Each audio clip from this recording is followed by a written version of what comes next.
Amém. Tome a palavra de Deus nas suas mãos. Você acabou de dizer que o Senhor cresça e eu diminua.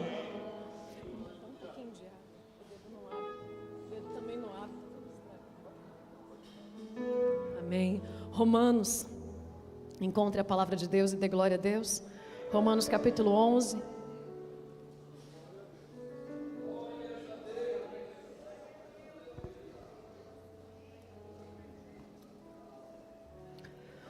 Romanos 11, versículo 22.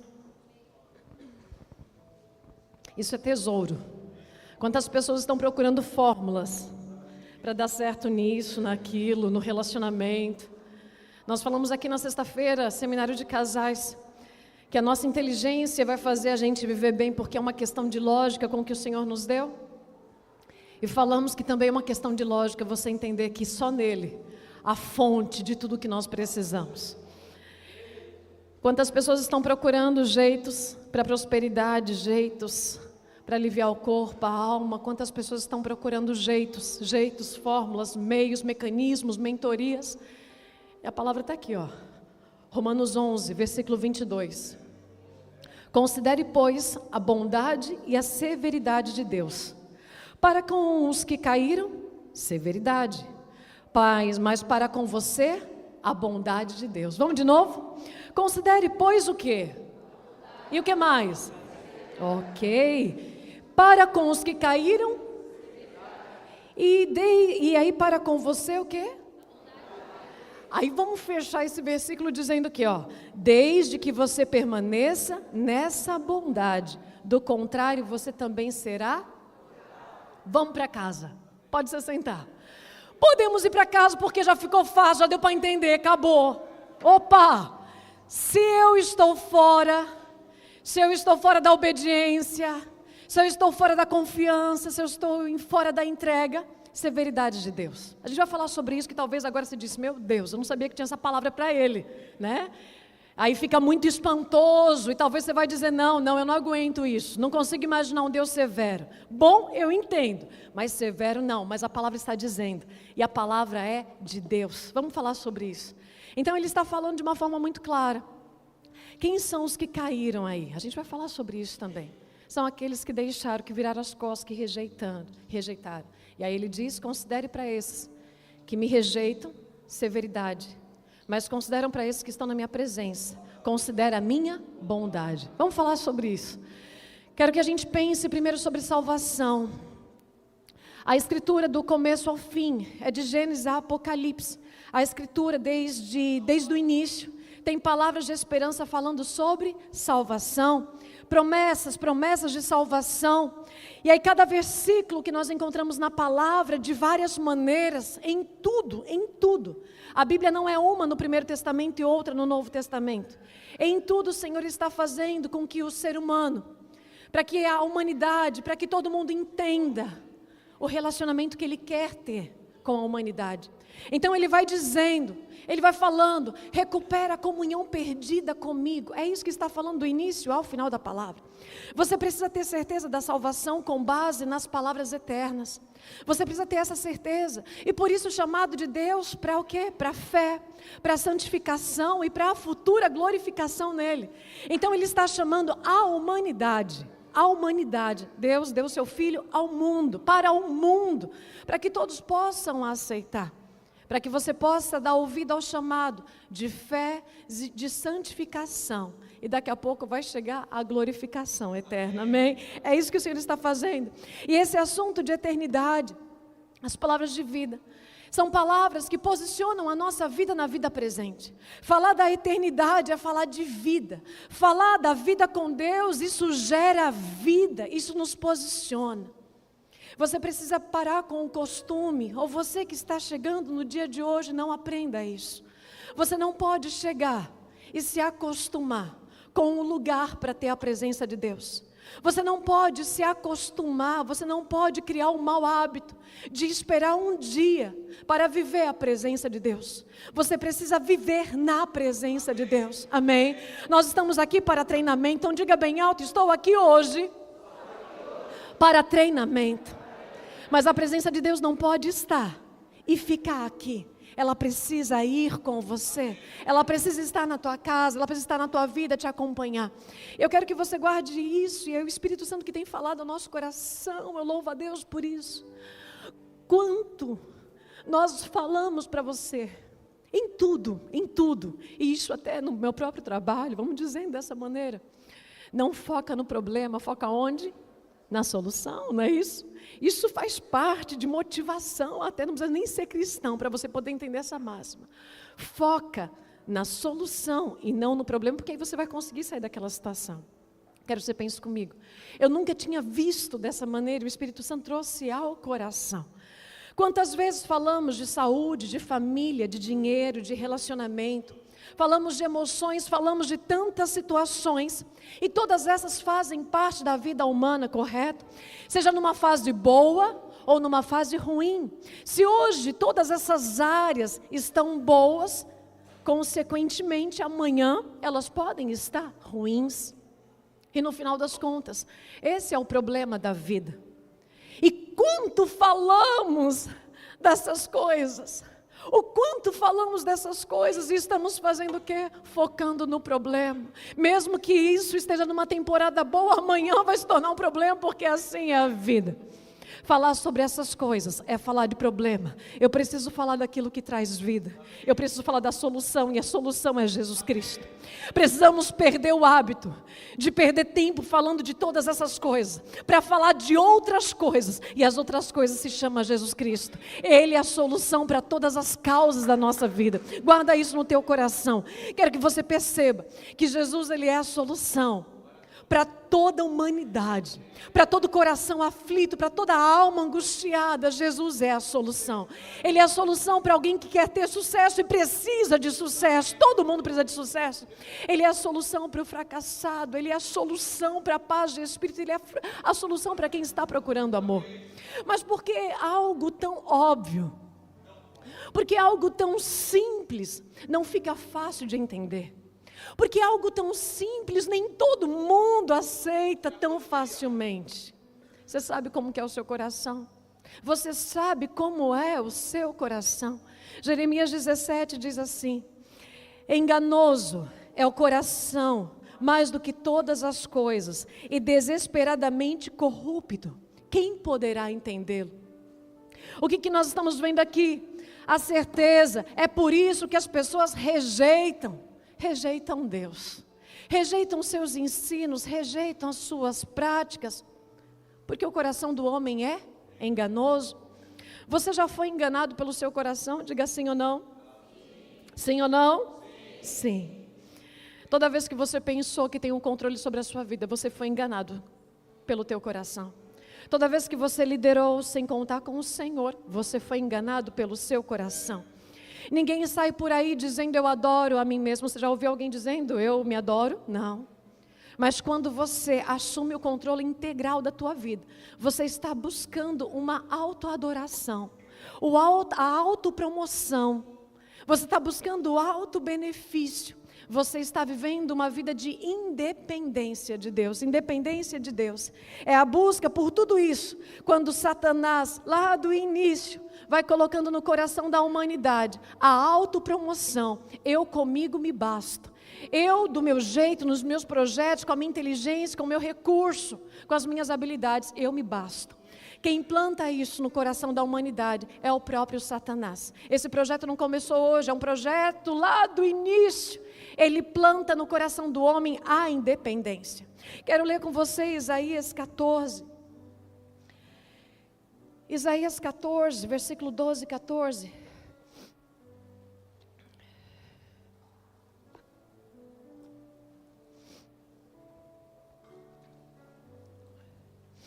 Isaías 14, 12 e 14, eu quero ler com você. Vamos lá. Veja como você caiu do céu, ó estrela da manhã, filho da alva.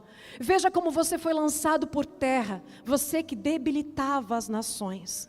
Você pensava assim: subirei ao céu, exaltarei o meu trono acima das estrelas, e me assentarei no monte da congregação, nas extremidades do norte.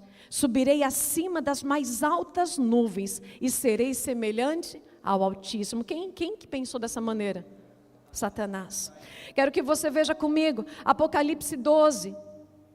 Apocalipse 12, o versículo 4, 7 e 9 diz assim: a sua cauda, porque essa obra, esse desejo não ficou só nele, a sua cauda arrastou a terça parte das estrelas do céu, as quais lançou para a terra. E o dragão se deteve diante da mulher que estava para dar à luz, a fim de devorar o filho dela quando nascesse. Projeto de Satanás para que Jesus Cristo não consumasse o seu plano vindouro. Ele achava que ia deter o Criador. Que prepotência! Que prepotência.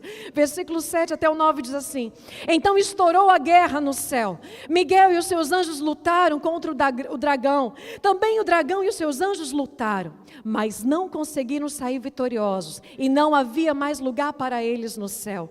E foi expulso o grande dragão, a antiga serpente que se chama Diabo e Satanás, o sedutor de todo o mundo. Ele foi atirado para a terra e com ele os seus anjos. Satanás queria estar sentado num lugar que não era dele. Deus desde o início coloca esse coração de liberdade, porque se não desse a liberdade, como você adoraria ao Senhor pela sua escolha? Você consegue entender? Porque Deus poderia obrigar você e toda a criação a adorá-lo, mas Ele não fez isso. Ele deu a liberdade para que você escolhesse amar.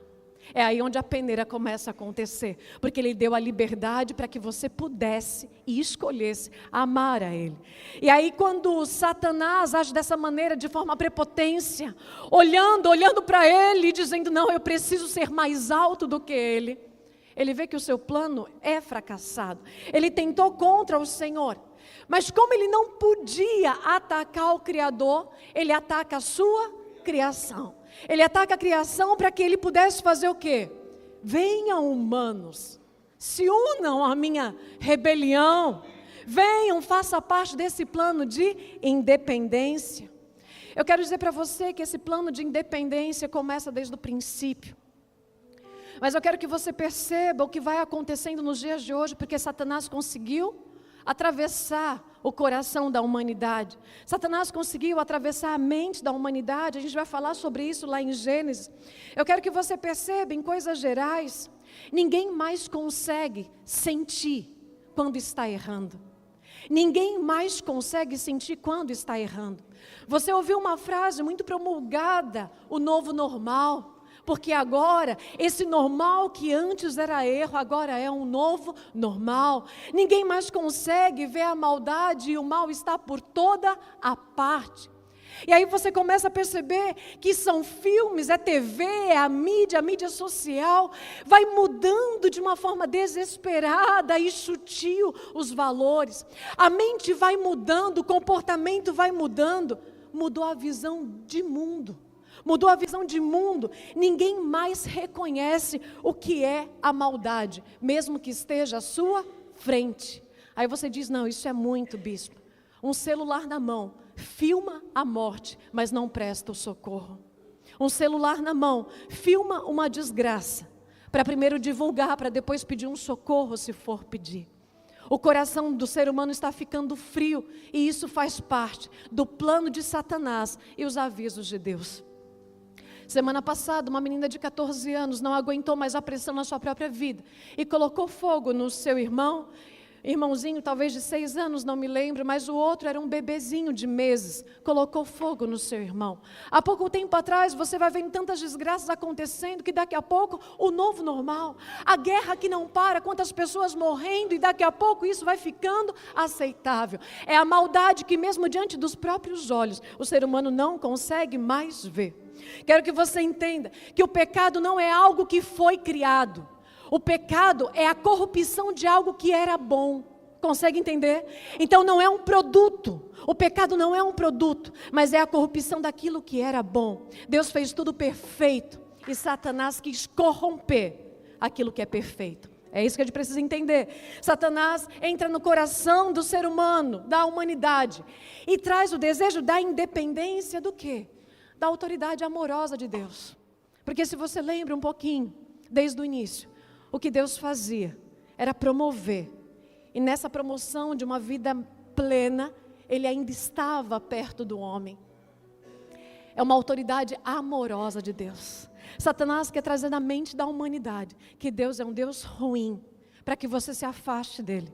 Mas a autoridade de Deus, ela é boa, ela é justa e ela também é amorosa. Você pode dizer isso comigo? A autoridade do meu Deus, ela é amorosa. Amém? Guarda isso no teu coração, ela é amorosa.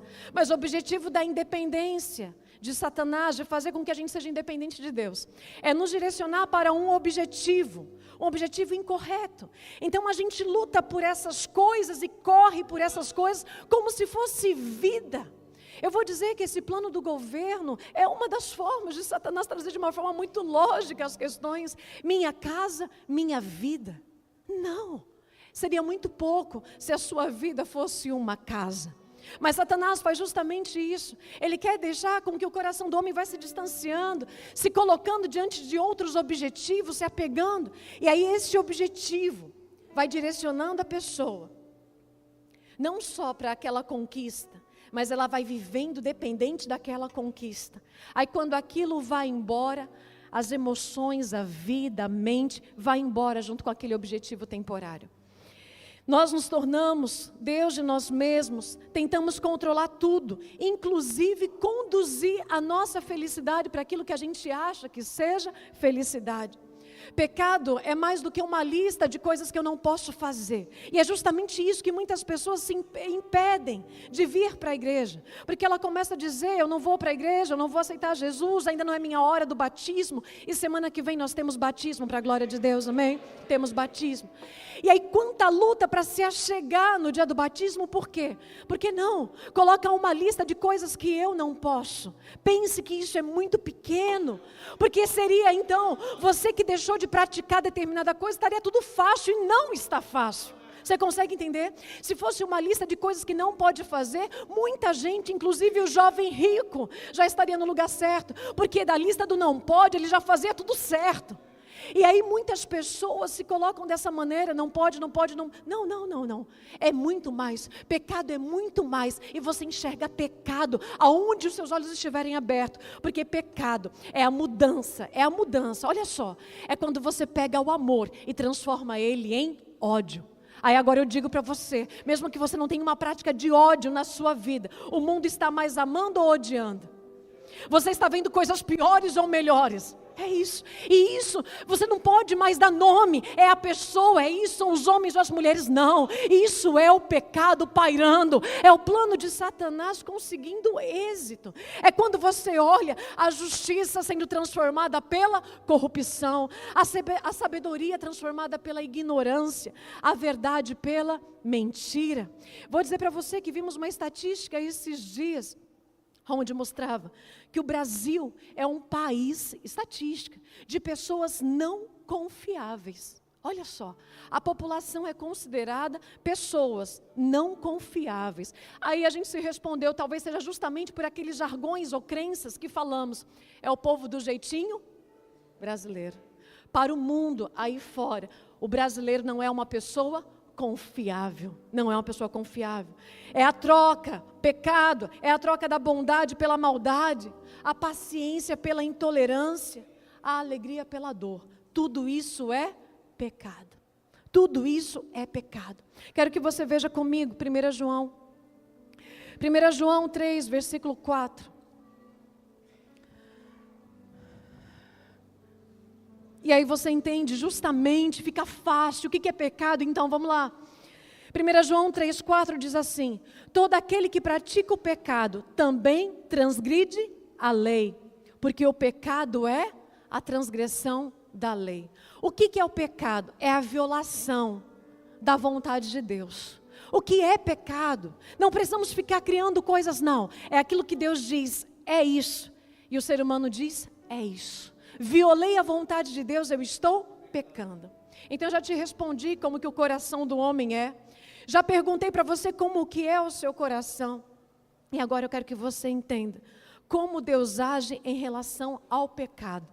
O versículo que nós lemos assim que iniciamos o culto, Romanos 11, 22, mostra a bondade de Deus pairando por aqueles que fazem a sua vontade. Mas mostra a severidade de Deus para aqueles que não querem fazer a sua vontade. Matemática perfeita, você vai ver que isso é muita lógica e a escolha é toda sua. A escolha é sua. Aí você também percebe que aqueles que caíram, não é aqueles que nunca tinham se erguido. Entende? Não é aqueles que nunca tiveram a oportunidade, é aqueles que deixaram. Entenda, quantas pessoas falam que têm Deus, mas não fazem a sua vontade. Essas pessoas fazem parte do grupo que cai. É aquela pessoa que se desvia, ou é aquela pessoa que acha que está encontrado na presença de Deus, mas está fora dela. Quem não faz a vontade de Deus é uma pessoa caída. Quem desobedece o Senhor é uma pessoa caída. E não me importa o tempo que você tem de casa de Deus. Não importa o tempo que você tem de batismo. Se você não faz a vontade de Deus, você é uma pessoa caída. Eu louvo ao Senhor, porque toda vez hoje, diante do Espírito Santo de Deus, quando eu caio, Ele me avisa. E eu não fico caída no meio do caminho. Mas quanto tempo pela cegueira você pratica o pecado e não percebe que está pecando, você é uma pessoa caída. E para as pessoas caídas que praticam o pecado, essa pessoa vai ter o quê? A bondade ou a severidade? Severidade, é isso. O que é pecado? Lá no início, quando a gente encontra a palavra de Deus lá em Gênesis, bem no comecinho, você vai encontrar, lá nos primeiros capítulos, você vai encontrar Deus dando tudo que o homem precisava para ser feliz. Deus dando conforto, cuidado, amor, presença. Deus dando recursos, Deus dando proteção, Deus dando amor. A ponto de que mais um pouquinho aqui, lá no capítulo 2 mesmo, a ponto de advertir, porque isso também é amor. Então você vê Deus dando tudo de bom e de melhor, mas também, lá no versículo 16, 17, Ele vai advertindo. Mas o ser humano, lá na frente, lá no capítulo 3, do 1 ao 6, você começa a encontrar o ser humano fazendo a sua escolha e tomando decisão. Deus tinha vontade absoluta, plena, sobre a humanidade e oferecendo tudo. Mas daqui a pouco, diante da advertência que também é amor, o ser humano começa a fazer as suas decisões. E aí eu vou dizer, pela primeira vez, o coração do homem foi movido pela tentação de Satanás. Pela primeira vez. Guarda isso. Tentação não é pecado. Ok? Diga bem alto, tentação não é pecado. Porque lá em Tiago 1, versículos, a partir do 3, 4, vai mostrando que você vai ser tentado pela sua própria corrupção, seus desejos. Agora, no momento que esse desejo, ele dá a luz, ele toma forma, aí sim vem o pecado. A Bíblia fala, resistir o diabo e ele fugirá de vós. Então tentado nós seremos. Agora dá vazão para a tentação, ao ponto de se tornar e tomar forma, aí vem o pecado. E Satanás o que ele fez não foi trazer, eu trouxe um produto pecado, não. Aquilo que já estava no coração do humano que pode escolher, aquele desejo. Satanás trouxe a tentação. E diante da tentação o homem não resistiu. Então, quando o ser humano deixou de permanecer na bondade de Deus, na obediência, aí você vai encontrar também lá no finalzinho do capítulo 3, veio a consequência. Deus deu tudo, o homem tomou as suas decisões, e como resultado vem as consequências. Fica fácil de entender isso? Vamos colocar isso próximo da nossa vida. Eu quero que você pense, quanto tempo da sua vida você viveu ou vive, guarda isso, debaixo da bondade de Deus, ou quanto tempo você viveu ou está vivendo debaixo da severidade de Deus. Eu estou te mostrando um Deus que está pronto a dar tudo. Eu estou te apresentando um Deus que está pronto a dar tudo que você possa precisar na sua vida. Mas eu também estou mostrando um homem que toma as suas decisões. E quando ele toma as suas decisões, é assim que Deus age em relação ao pecado. Existem as suas consequências. Talvez aí você volta com a pergunta do início do culto, da pregação, e você vai dizendo, nossa, que Deus ruim é esse? Por isso que eu preferi ficar longe tanto tempo. Agora que eu estou mais calmo, ou a idade passou, eu estou fazendo essas escolhas por Ele. Veja, que isso é uma forma de Satanás colocar na mente do ser humano. Porque quando nós humanos reconhecemos o nosso pecado, lá em Romanos 5:12, eu não vou pôr culpa mais nele. Eu vou entender a minha natureza. Assim como por um só homem entrou o pecado no mundo, e pelo pecado veio a morte, assim a morte passou a toda a humanidade, porque todos pecaram, ok? Então quando a gente começa a entender isso, eu sou pecador, eu tomo decisões erradas, pela minha própria natureza, mas porque eu também deixo de pensar em Deus, porque a natureza, o nosso natural é ir para o erro, mas você pode controlar a tua natureza pecaminosa, quando você escolhe o Senhor. Então quando você se entrega ao pecado, e aí meu irmão, não suaviza a tua história não, porque a gente vai falar de pecado e você vai começar a pensar em vício, prostituição, mentira, você vai pensar em pornografia, não suaviza não. Porque quando você é uma pessoa irritada, cheia da razão, quando você é cheio do ódio, quando você busca a justiça, quando você não se enverga, quando você não baixa a guarda, quando você não perdoa, a Bíblia diz que não tem tamanho de pecado. Pode ter tamanho de consequência, mas não existe tamanho de pecado. Então guarda isso no teu coração. Todos pecaram e longe estão da glória de Deus. Isso é a natureza do pecado. Todos nós temos a nossa vida, que com o Senhor Ele veio para mudar a nossa história. Mas se nós não buscarmos a santificação, pode ter certeza, não existe ex nada, diga bem alto, não existe ex nada. Não existe ex nada. Por isso que a Bíblia diz, aquele que está de pé, cuidado para não cair. Então não é, eu ex, não. Fica atento, você deixou, porque os frutos da carne, eles borbulham, até que os frutos do Espírito se sobreponham a eles, amém? Por isso a busca constante pelo Senhor. De um lado, tem eu e você dentro da natureza pecaminosa, como você viu diante da palavra.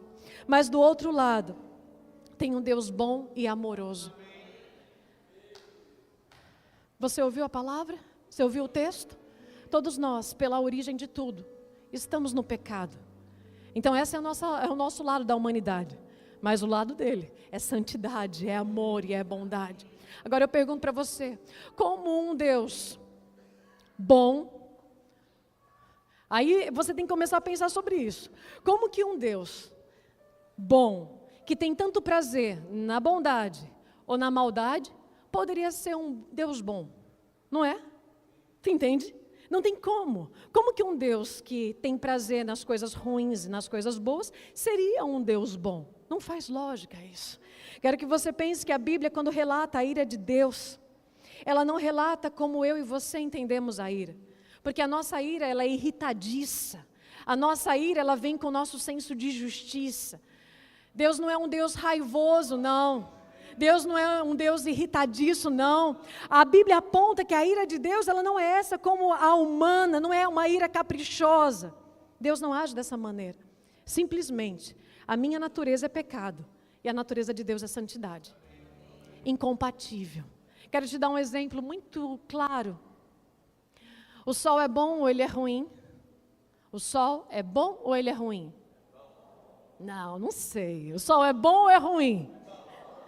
É de todo mundo ou não? A resposta. O sol é bom ou é ruim? Bom, ele é bom.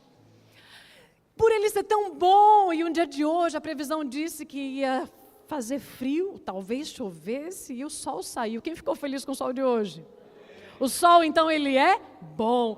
Aí com o dia de hoje, a boa notícia do dia de hoje, dá para você ir lá abraçar o sol e dizer: sol, muito obrigado pelo domingão que eu tive hoje? Não. Por quê? Se você for para lá abraçar o sol, você vai ser consumado. É a mesma coisa de Deus. Ele é bom, mas Ele nunca vai permitir que o pecado encoste nele. Por isso que não tem como. A minha natureza não é igual à natureza do sol, por isso que eu não posso chegar perto dele. A minha natureza de pecado também não é igual à natureza de Deus. Por isso que eu não posso chegar perto dele em pecado. Você consegue entender? Ele é o sol da justiça. É incompatível. Então não tem como andar em pecado e querer estar perto de Deus. A maior prova e mostra disso foi quando Jesus Cristo, tomando o pecado sobre si, a incompatibilidade de pecado e natureza divina não tinha como. Deus se afastou do Filho. E não adianta você querer dar desculpas para o Senhor. Não adianta você dar desculpas para Deus. Se houver a prática do pecado, não tem como Deus estar perto da tua vida, não tem como. Quando Deus age com severidade, é o seu amor pela justiça. É o seu amor pela justiça e pela pureza. Quando Deus age com ira sobre o ser humano, é porque o ser humano escolheu desafiar a soberania divina. Deus criou o homem à sua imagem e semelhança. Mas Satanás, na sua rebeldia, no seu golpe de estado, posso dizer dessa maneira, ele transformou o homem à sua semelhança. Então eu quero que você guarde isso, porque no projeto perfeito, toda a criação, a imagem e a semelhança de Deus, mas no meio do pecado, todos se tornaram, a humanidade, a imagem e a semelhança de Satanás. É assim que a gente precisa entender diante da palavra, sem a gente ficar fora dela e ficar assustado com ela. Isso é lógica, para mudar o curso da nossa vida, para que a gente possa fazer uma escolha e mudar de vida. E aí vamos lá, como que é a lei de Deus? O que é a lei de Deus? A lei de Deus você vai encontrar lá em Êxodo 20, que fala dos 10 mandamentos. E aí daqui a pouco você encontra em Jesus Cristo, lá em Mateus, que ele vem mudar, não mudar, ele vem resumir. Ele vem resumir a lei de Deus. Ele vai dizendo, ame a Deus de todo o seu coração e o que mais? O próximo como a si mesmo. Essa é a lei de Deus. A lei de Deus, e aqui em Romanos 7 diz assim, no versículo 12. A lei de Deus é santa e o mandamento é santo, justo e bom. Lá em Salmo 111, olha mais um pouco, porque a lei de Deus ela não é temporária não. No Salmo 111 você encontra um pouco mais de sabedoria. E vai lá no versículo 7 que diz assim, as obras de suas mãos são verdade e justiça. Fiéis são todos os seus preceitos. E olha mais, estáveis são eles para todo o sempre. A lei de Deus, a vontade de Deus é estável para todo sempre. Não é irritada e oscilante como a nossa. A vontade de Deus, ela é boa, ela é santa, ela é reta, mas ela também dura para todo sempre. Essa é a lei de Deus. Você enxerga na lei de Deus. Lei de Deus que beneficia o homem. Lei de Deus que traz tudo que a gente precisa. Por isso que ele fala, não fique preocupado com coisa alguma, olha para mim. Você está no meio da aflição e do problema, o salmista te dá referência, eleva os olhos para o monte, de lá vem o socorro. Ele vai mudando a nossa vida, ainda que eu ande pelo vale. Ele não está falando que você não vai passar no vale, ele está dizendo, ainda que eu ande pelo vale da sombra da morte, eu não temerei. Olha para mim, vira para mim, enxerga a minha presença.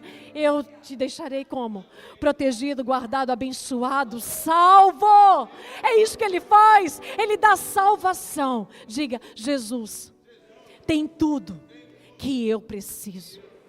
Esses dias eu ouvi algo de uma pessoa que talvez você consideraria não tão cristã quanto você, não cumprindo talvez as mesmas coisas que você cumpre, mas teve uma hora que ela disse assim que ela tinha tanto medo de sair na rua. Ela está chegando para perto de Deus. Ontem eu tenho certeza que eu fui uma parte da agência de salvação naquela vida. Eu tenho certeza que Deus vai fazer uma obra, e se eu puder participar disso, eu aceito em nome de Jesus. E aí eu posso dizer isso porque, cadê a Estela? Levanta a mão. A Simone está aqui também? Simone está por aqui também? A Marla está por aqui? Não, ela está com o marido lá, foi buscar os filhos. Mas 3 manicures chegaram aqui e o plano da salvação foi posto no coração. E ontem eu estava diante dessa pessoa.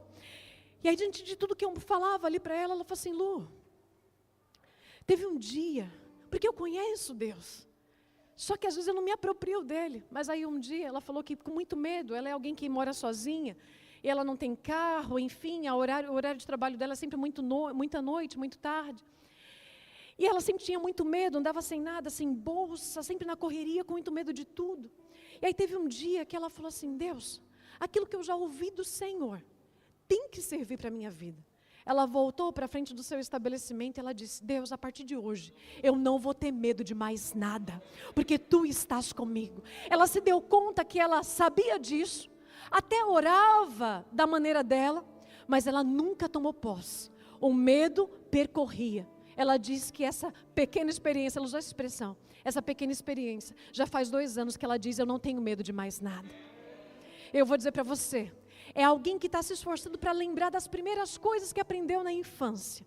Você está ouvindo hoje, e o Espírito Santo quer abrir a tua mente, para que você se aproprie completamente da soberania, da graça e do poder do nosso Senhor Jesus.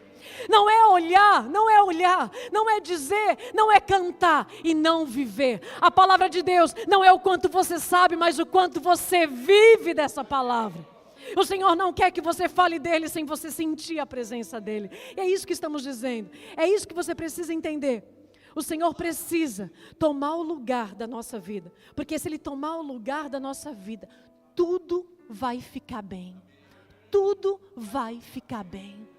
Aí se ficar inconsistente na tua mente, que talvez você esteja passando uma temporada complicada na tua vida, calma, porque tudo vai ficar bem. Ou você crê no Deus Todo-Poderoso, ou você vai viver no controle da sua vida com aquele ego de Satanás cheio de pecado. Mas se você crê no Todo-Poderoso, você pode estar passando uma temporada de caos, de calamidade. Vai ficar tudo bem. Diga para alguém, vai ficar tudo bem. Vai ficar tudo bem. Vai ficar tudo bem. Esses dias eu recebi um vídeo, acho que um vídeo. E é uma realidade muito diferente da realidade que nós vivemos. Porque você come. Amor, hoje eu estou vendo pessoas como árvores. O que você está dizendo? Estou sem óculos. Você notou que eu estou sem óculos? Vai passar. Isso. Foi esse vídeo. Não estou enxergando. Você achou que eu estava te enxergando? Não. Espírito Santo de Deus, faça eu alcançar teu coração, mas o teu rosto eu não vou alcançar. Esse vídeo. Vou passar para você, mas quero narrar ele para ti. É realidade diferente da nossa. Hoje, se não há comida, se não há alimento na mesa, tem algum ajuste que precisa ser feito. Porque existe uma promoção do governo, você vai colocar? Ok? Uma promoção do governo, tem trabalho, podemos ajudar, tem igreja, enfim. Mas estamos falando de uma realidade de fome, de escassez, de miséria. E a cada estrofe desse cântico, sem fome, ela dizia, calma. Sem trabalho, ela dizia, calma, a realidade, você vai ver a realidade, que é bem diferente da nossa. Falta de trabalho, calma. Passando por fofoca, calma. Mas a fé estava lá, ó, estava em ordem. A fé precisava se aquietar no coração. Espera em Deus. Se a sua vida estiver totalmente dedicada ao Senhor, se você entender o projeto de Deus na tua vida, você vai estar debaixo da bondade de Deus. Mas se você está deixando o Senhor aqui, rejeitando o Senhor, seus preceitos, a sua vontade, não confiando nele, a severidade está sobre você. Ele dá tudo, mas o homem faz a sua escolha, porque não há compatibilidade com o pecado, o meu jeito de pensar, sentir, não há compatibilidade com a santidade do Criador. É isso que a gente precisa entender, porque aqui está dizendo, ó, 1 João 3,8, leia esse versículo comigo, leia bem alto, vamos lá, 1 João 3,8. Vamos lá? Diga.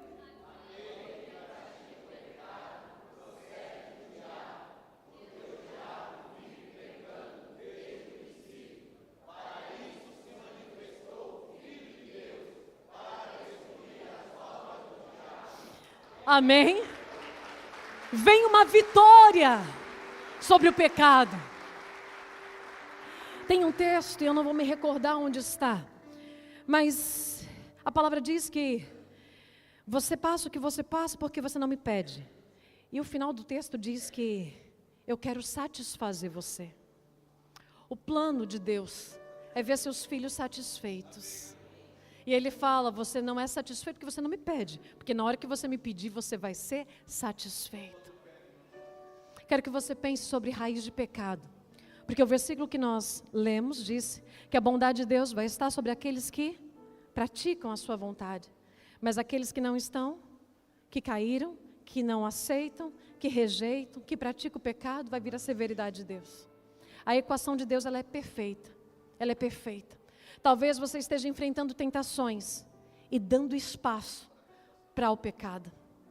Na tentação, o que o Senhor, através do Espírito Santo, queria que você fizesse? Se erguesse, lembrasse de Deus, pensasse no Senhor e voltasse para trás. Lá no Éden, o que Deus gostaria? Que Satanás, como uma serpente, viesse tentar o homem ou a mulher. E está tudo bem. Diga: na tentação está tudo bem. Porque você já está avisado. Você já está avisado. Mas não está tudo bem quando a tentação dá vazão.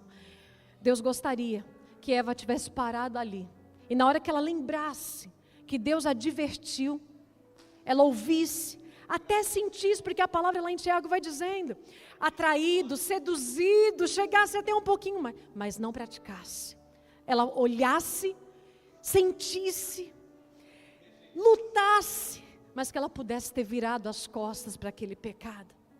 E é isso que o Senhor está fazendo com você, que talvez passe a sua semana gritando com os seus filhos: isso é pecado. Porque quando o Senhor manda você instruir com a vara, você está instruindo para a justiça. Mas quando você desce a mão, descompensado, cheio de raiva, você está pecando. E o Senhor Jesus quer que você faça a volta. Porque quando você peca, mesmo achando que tem direito, porque você é pai, você está em pecado. E quando você está em pecado, você é incompatível com a soberania de Deus. E aí talvez a sua casa esteja perecendo, a sua vida esteja perecendo, porque você acha que você é dono da sua grana, do seu dinheiro que você recebe. Meu irmão, veja, tudo pertence ao Senhor. E quando você se garante no final do mês, achando que é teu, e foi você sozinho, e não lembrou do Senhor, aí o mês seguinte não sobra R$1. Não sobrou nada. Aí nessa alçada, você lembrou do trabalho, do patrão, do governo, qualquer coisa. Mas você nunca pensou que era o pecado. Você nunca pensou que era o pecado da ingratidão. Você nunca pensou que você estava fazendo algo errado em relação a Deus. Você nunca achou que durante toda a sua carreira você tinha autopromoção. Aí a tua vida não prospera e você não diz que é pecado. Você acha que é qualquer outra coisa. Mas o Senhor hoje está te revelando: isso é pecado. Sabe quando você tem anos e anos e anos sem perdoar uma pessoa que o Senhor já sinalizou para você, ou se não tinha sinalizado, sinalizou agora. Você passa anos com aquela amargura, se achando no direito. Isso é pecado. E você pode nomear todas as razões possíveis, mas quando o amor foi transformado em ódio, isso é pecado. Pronto, acabou. Se não tem bênção de Deus sobre a sua vida, existe pecado. Se tem bênção sobre a sua vida, você está debaixo da vontade de Deus. Só que Jesus, Paulo, na realidade, na orientação, ele diz: você está debaixo da bondade, mas toma cuidado, fica nela, para que você não seja cortado. Recado de Deus. Eu estou te dizendo que Deus tem uma proposta de vida com abundância. Se as coisas não estão fáceis agora, é só ter calma, porque Ele é o Senhor. Ele é o Deus da promessa aqui de Romanos 11, que você guardou no teu coração, Romanos 11, 22. Ele é esse Deus da promessa, que Ele despeja, Ele dispensa, Ele abençoa com a bondade de Deus. O que é a bondade de Deus? É a benevolência, é a misericórdia, é a afeição, é o cuidado, é todas as suas necessidades sendo supridas. Isso é a bondade de Deus. Eu preciso da bondade de Deus. Você precisa da bondade de Deus. Você quer ter vida feliz? Quer ter uma vida feliz? Você quer ter alegria dentro da tua casa? Quer ou não quer? Você quer ter as suas necessidades supridas? Quer ou não quer? Resumindo tudo isso, você precisa da bondade de Deus. E você vai viver a bondade de Deus se você estiver no centro da vontade dEle. Existem consequências. Qual a consequência? Consequências que a gente encontra lá em Romanos 2. Aqui não vai colocar no telão, aqui eu quero que você só escute. Porque lá em Romanos, apresenta algumas consequências. Dessa maneira, ó. Será que você despreza a riqueza da bondade, da tolerância e da paciência de Deus? Quero que você escute isso. Ó, é o texto, Paulo dizendo para a igreja de Romanos. Será que você despreza a riqueza da bondade de Deus, da tolerância e da paciência de Deus, ignorando que a bondade de Deus é que leva você ao arrependimento? Uma pergunta para você. Aí um pouquinho mais para frente, vai dizendo, ó, por ser teimoso e ter o coração impenitente, você acumula contra si mesmo a ira de Deus. Um pouquinho mais para frente, eu encontro o versículo que diz assim, ó, tudo no capítulo 2. Mas a ira e a indignação para os egoístas, que desobedecem à verdade e obedecem à injustiça. Também faz parte da severidade. Tribulação e angústia virão sobre todo aquele que faz o mal. tribulação e angústia virão sobre todo aquele que faz o mal. Às vezes você está com a vida tribulada, como muitas pessoas expressam dessa maneira. Você pede oração, mas você não conseguiu ir ao arrependimento e dizer: Senhor, se eu estou passando o que eu estou passando, a culpa não é dele, nem do outro, a culpa é o meu pecado. Nós estávamos no encontro de casais e o Marcos partilhou de uma ocorrência que a mãe dele foi atender como policial. E ali tinha uma guerra familiar e começou a briga, a desinteligência, a partir de uma ação que a esposa queria colocar o ovo por baixo e o marido queria o ovo por cima. É uma história assim. E ali eles partiram para a ignorância, para a briga, e foi assim que começou aquela discussão familiar. Eu quero que você pense que talvez você é alguém que já caminhou na vida, não tão jovem, porque é o jovem que está dentro dos arroubos da sua mocidade. E você talvez vai dizendo: eu estou pensando melhor na vida, então eu já deixei de praticar algumas coisas. Se não confessar o pecado, não tem como ele perdoar você. Você precisa confessar o seu pecado. E a Bíblia diz, porque a bondade de Deus, a lei de Deus, ela é santa, ela é amorosa, ela é perfeita. Ele é fiel e justo para perdoar o seu pecado. Você só precisa confessar. Precisamos entender que o eu, ele é resistente, inflexível, se justifica, busca direito, é invejoso, ressentido. Ele é crítico, ele é preocupado, ele busca a sua própria glória, ele impõe sua vontade. Quero que você veja que toda vez que você pensa que a autoridade de Deus, ela é pesada, ela é dura, ela é severa, quero que você escute o Espírito Santo de Deus. O seu jugo é pesado, mas o meu fardo, ele é leve. Porque quando o Senhor projetou, idealizou, a partir do que Satanás fez e criou o homem e a mulher, quando ele criou a humanidade, ele criou para o benefício, ele criou para amar. Deus criou a humanidade para que ele pudesse amar.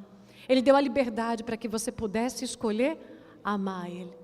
Mas toda vez que você age contra a vontade de Deus, você está dizendo: Senhor, eu não quero o seu amor. Porque não tem como ele amar você dentro do pecado. Ele ama você, mas não ama o pecado. Que em nome de Jesus você possa, nessa manhã, nessas poucas horas que nós temos aqui de comunhão com o Senhor, colocar uma balança na tua mente agora e fazer as contas de como está a sua vida. Se tem desfrutado mais da bondade ou da severidade de Deus. Mas isso não é para te distanciar, porque Ele está dizendo: vem para mim, porque a minha justiça, ela é amorosa. Só não tem como eu ficar com você quando você está achando que está tudo bem dentro do pecado. E em nome de Jesus, que nesses minutos finais para esse culto, nessa balança espiritual que o Senhor está colocando na tua mente agora, você possa fazer as contas e não sair daqui entristecido, mas sair daqui motivado. Pai, então agora eu entendi que do jeito que eu estava é por culpa minha, mas do jeito que eu quero é segundo a tua vontade que já está liberada sobre a minha vida. Curva a tua cabeça e vamos falar com o Senhor nessa hora. Deus, que coisa maravilhosa é olhar a tua palavra e ter a oportunidade de consertar a nossa vida. Se tudo estava indo mal, não foi o Senhor. Se as coisas dentro de mim estavam indo mal, não foi o Senhor. Se as coisas à minha volta estavam indo mal, não era o Senhor. E nessa hora, Pai, eu quero pedir a tua bondade. A tua bondade sobre a minha vida, sobre a minha casa, sobre os meus projetos, Senhor, sobre os meus sonhos. A tua bondade me acompanhando na semana, Pai. A bondade, a tua benevolência. A bondade, a tua misericórdia. Mas para você alcançar esse pedido, para que essa resposta chegue para você, você precisa começar a fazer as contas e dizer: Senhor, eu preciso reconhecer o meu pecado. Eu preciso reconhecer a minha vontade. Eu preciso reconhecer a minha maneira. Eu preciso reconhecer o meu senso de independência. Quando eu acho que sei, eu estou tomando o lugar que Satanás quer que eu esteja. Ele quis colocar um desejo, mas eu quero lutar contra esse desejo. Eu não sou dono da minha vida. Quem é dono da minha vida é o grande Deus Yahvé. E nós sim, Senhor, nessa hora, queremos fazer uma oração de confissão. Queremos pedir perdão pelo estrago na família, pelo estrago na vida dos filhos, pelo estrago na vida financeira, pelo estrago nos relacionamentos, pelo estrago com a parentela, pelo estrago, pelo fracasso que você tem feito com o seu próprio corpo, com a sua própria saúde, pede perdão para o Senhor e diga: Pai, eu quero reconhecer os meus erros, porque isso é severidade sobre mim. Mas o Senhor não tem benefício nem alegria em derramar sobre mim severidade. Isso é somente a tua justiça. Então, Deus, nessa hora, eu quero te pedir perdão pelos meus pecados. Diga para Deus: eu estou contabilizando alguns, Pai. Eu estou conseguindo reconhecer alguns. Então, Pai, leve em conta esses poucos que eu estou falando contigo. Reconsidera, Deus. Reconsidera, porque eu não quero ficar incompatível com o Senhor. Diga para Deus: Pai, eu quero me posicionar, porque até agora foram tantas lutas, tantos percalços, nossa, quanta miséria. Diga para Deus: Pai, eu não ando bem no meu trabalho, e até então eu achava que a culpa era do outro, e agora o Senhor está te fazendo reconhecer que talvez era o ego lá em cima do teu coração. Oh, meu irmão, nessa hora é a hora de ficar preparado para receber a bondade de Yahvé. Agora é a hora de abrir o coração, é hora de humilhar para o Senhor crescer, é hora de abrir mão, é hora de dizer: Senhor, eu estou querendo ficar pronto e posicionado para receber a tua bondade. E vai ficando na expectativa, meu irmão, porque a fé é isso, é essa a causa, esse é o efeito da oração. Você ora e já fica pronto para receber. Ora e você fica pronto para receber. Ora e fica pronto para receber. Porque se você está dizendo: Pai, eu quero me consertar, eu estou abandonando o meu pecado, eu estou me arrependendo, pode abrir a mão, porque você vai viver a bondade de Deus. Aguarda o tempo dele, tenha calma, ele é fiel e justo, ele ouve a nossa oração. E Yahvé te abençoe. Amém. E que, se foi o desejo do teu coração, seja liberada a bondade de Deus sobre a tua vida. Que haja conserto, que haja plenitude, que haja graça. Assim, Senhor, recebe a nossa oração, recebe o nosso pedido de perdão, recebe o nosso arrependimento. Nós oramos e nos posicionamos com fé, porque a tua bondade, pelos olhos da fé, está pairando sobre a nossa vida. E a igreja diz: amém, amém.